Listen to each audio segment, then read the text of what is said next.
सदाम हुसैन मुस्लिम तारीख का एक ऐसा बहादुर और निडर शख्स था जिससे यहूदी खौफ खाते थे और सदाम का नाम सुनना भी पसंद नहीं करते थे। सदाम हुसैन अक्सर अपने दिए गए इंटरव्यूज में बताता रहता था कि मैं एटम बम अपने मुल्क के लोगों के लिए नहीं बना रहा, बल्कि ये मैं इसलिए बना रहा हूँ ताकि मैं यहूदियों की नींदें उड़ा सकूं। एक दफा सदाम हुसैन से मुतल्लिक इसराइल के वज़ीर दिफा ने कहा था कि ये एक पागल शख्स है जिसे ना तो अपनी फिक्र है और ना ही लोगों की। सदाम हुसैन कुफार की आंख में आंख मिलाकर बात करने का आदी था और जब भी कोई यहूदी सदाम हुसैन को साजिश का हिस्सा बनाना चाहता तो उसे हमेशा ही मुंह की खानी पड़ती। दोस्तों, यही वो हुक्मरान था जो एक खातून की फरियाद पर इसराइल पर चढ़ दौड़ा था और इसराइल के दारुल हुकूमत पर 40 मिसाइल दाग दिए थे। वो कुछ यूं था कि एक दफा सदाम हुसैन की लाइव कॉन्फ्रेंस चल रही थी कि अचानक एक चीखती चिल्लाती हुई औरत इसके सामने आकर खड़ी हुई और सदाम हुसैन को सख्त अल्फाज में मुखातिब करते हुए कहा कि इसराइली फौजियों ने मेरी बेटी को रेप का निशाना बनाकर कत्ल कर दिया है और तुम्हें यहाँ कोई फिक्र नहीं है। तुम ऐशो आराम की जिंदगी बसर कर रहे हो और उधर हम पर मजालिम के पहाड़ तोड़े जा रहे हैं। उस औरत ने मजीद कहा कि रोजाना हमारे घरों से इसराइली फौजी हम सब की आंखों के सामने हमारी बहनों और बेटियों को अगवा करके ले जाते हैं, जिनको बाद में कत्ल करके फेंक दिया जाता है और हमारे छोटे छोटे बच्चों को सड़कों पर घसीट घसीट कर मार दिया जाता है। क्या तुम्हें इन औरतों, बूढ़ों और बच्चों की चीखें सुनाई नहीं देती जो रोजाना इसराइली फौजियों की गोलियों का निशाना बनते हैं?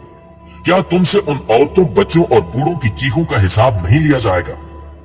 उस औरत की ये बातें सुनकर सदाम हुसैन रोने लगा और कहा कि अब इसराइल का कोई भी शख्स सुबह का सूरज नहीं देख पाएगा और जिस तरह यहूदियों ने हमारी माओ बहनों को रुलाया है, मैं इसी तरह इनकी चीखें निकलवाऊंगा और इनको तहस नहस करके रख दूंगा। लिहाजा इसके फौरन बाद सदाम हुसैन वहां से उठा और फौजी क्यादत की एक मीटिंग बुलाई जिसमें उसने इसराइल पर हमला करने का हुक्म जारी कर दिया और फिर उसके हुक्म के मुताबिक इसराइल के दारुल हुकूमत पर 40 मिसाइल दागे गए जिनसे इसराइल के होश उड़ गए। सदाम इतना ताकतवर और अपनी मर्जी पर चलने वाला शख्स था कि कोई भी मुल्क ये पूछने की जुर्रत भी न कर सका कि इसने ये मिसाइल क्यों मारे हैं। इन 40 मिसाइलों ने इसराइल के दारुल हुकूमत तिल अबीब को मिट्टी में मिला दिया, जबकि बड़ी बड़ी बिल्डिंग्स तबाह बर्बाद हो गई और हजारों यहूदी जहन्नुम वासिल हो गए। सदाम हुसैन ने ये 40 मिसाइल एक एक करके दागे थे। मतलब जब यहूदी इमदादी टीमें अपने मरने वाले यहूदियों को उठा रही होती थी तो ऊपर से एक और मिसाइल गिर पड़ता था जो उनको भी मौत के मुंह में भेज देता था। इसी तरह यह दिन यहूदियों की जिंदगी का आखिरी दिन लग रहा था। लिहाजा तमाम यहूदी चूहों की तरह अपने अपने घरों में छुप गए और मरने वाले यहूदियों की लाशें वैसे ही सड़कों पर पड़ी रही जो कुत्तों की गिज़ा बनी। सदाम हुसैन के हमलों से लगता था कि आज कोई एक भी यहूदी बच नहीं पाएगा, लेकिन अल्लाह को कुछ और ही मंजूर था और आखिरकार कुछ यहूदी इन हमलों से बच निकलने में कामयाब हो गए। मगर आज भी यहूदी सदाम हुसैन को हिटलर सानी का नाम देते हैं और सदाम का नाम सुनते ही थर थर कांपने लगते हैं।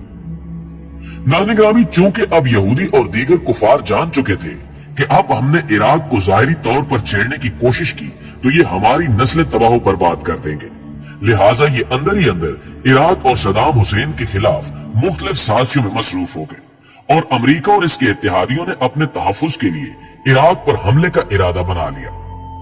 इस मंसूबे को बैनुल-अक़वामी सतह पर दुरुस्त साबित करने के लिए एक बड़ा खेल खेला गया और अमेरिका, बरतानिया और इनके इत्तेहादियों ने सदर सदाम हुसैन और इराकी हुकूमतों पर बच्चों के अस्पताल पर हमला करने का इल्जाम आयद कर दिया, जिसको साबित करने के लिए आलमी मीडिया के बड़े बड़े इदारों को अरबों डॉलर्स खिलाए गए और दिन रात प्रोपेगेंडे की वीडियोस चलवाई गई।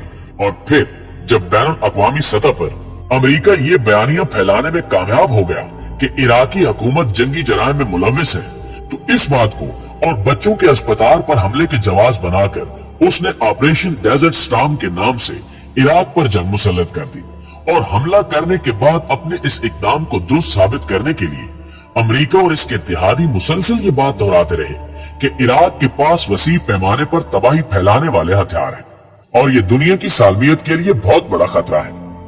इसके अलावा इराक पर चोरी हथियार बनाने और हासिल करने का इल्जाम भी लगाया गया। फरवरी 2003 में अमेरिका और इसके इत्तेहादियों ने इराक पर दूसरा हमला किया और इराक पर कब्जा कर लिया। लेकिन अपने किसी भी इल्जाम को साबित करने में नाकाम रहे।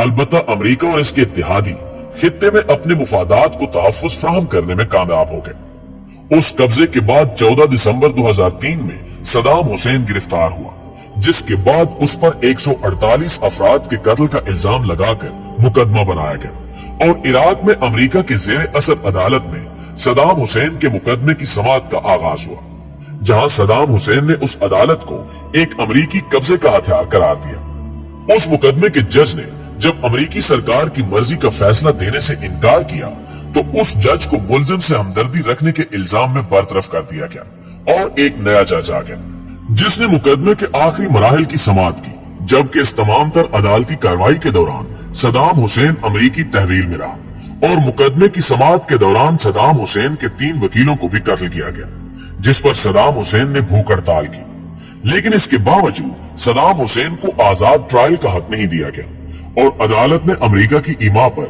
सदाम हुसैन को फांसी की सजा सुना दी। सदाम हुसैन को सुनाई जाने वाली फांसी की यह सजा बैनुल अक़वामी सतह पर तनकीद का निशाना बनी, लेकिन अमेरिका बहादुर के सामने किसकी चलती है, क्योंकि जिसकी लाठी उसकी भैंस।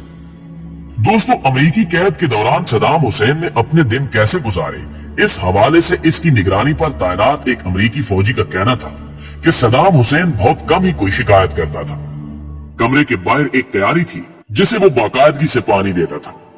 इंतहाई बेखौफ आदमी था और मौत को तो वो जैसे कोई खौफ ज़दा करने वाली चीज ही नहीं समझता था और न वो किसी पछतावे का शिकार मालूम होता था। सदाम हुसैन ने जिंदगी में जो भी किया वो सिर्फ और सिर्फ अपनी आवाम के मुफाद की नीयत से किया। दोस्तों, उस नाम निहाद अदालत की जानिब से सुनाई जाने वाली सजा पर अमल दरामद के लिए भी कवानीन की खिलाफ वर्जी की गई और सोए हुए सदाम हुसैन को जगाकर बताया गया कि अगले चंद घंटों में इसकी सजा पर अमल दरामद किया जाएगा। ये खबर सुनकर भी सदाम मुतमईन रहा और आखिरी सफर की तैयारी शुरू कर दी।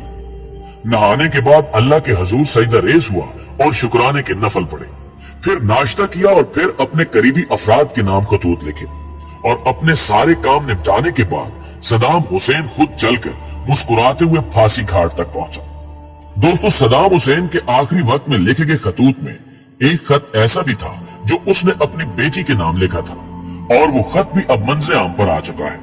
प्यारे दोस्तों, अमेरिका की जानिब से किए जाने वाले इस कत्ल के ऐनी शाहिदीन का कहना है कि ऐसा मालूम हो रहा था कि जैसे सदाम हुसैन को मौत का खौफ छू कर भी नहीं गुजरा। 3 नकाबपोश जिलादों ने उसके गिर्द घेरा डाल लिया और तब सुबह 5:30 बजे का वक्त था। बगदाद शहर में आजान गूंज रही थी और अंदर तख्तेदार पर सदाम हुसैन अमेरिका के खिलाफ अजाने हक और नारे तकबीर बुलंद कर रहा था। इतने में कोई तख्तादार का लीवर खींच देता है और फिर कज़ा की आंखों में आंखें डालने वाला सदाम हुसैन अपनी अगली मंजिल की जानिब चढ़ पड़ता है।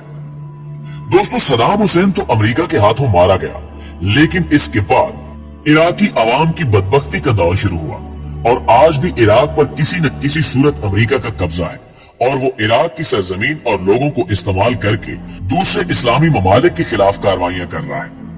यहाँ एक बात याद रखने वाली ये भी है कि कुफार किसी भी सूरत मुसलमानों के दोस्त नहीं हो सकते और ये कुरान पाक का सीधा साधा ऐलान है। जी तो मुअज़्ज़िज़ दोस्तों, ये थी हमारी आज की वीडियो। हमें हमेशा की तरह आज भी उम्मीद है कि आज की वीडियो आपको बेहद पसंद आई होगी। इंशाल्लाह आपसे मुलाकात होती है अगली वीडियो में। तब तक अपना और अपने प्यारों का ढेर सारा ख्याल रखिए। अल्लाह निगहबान।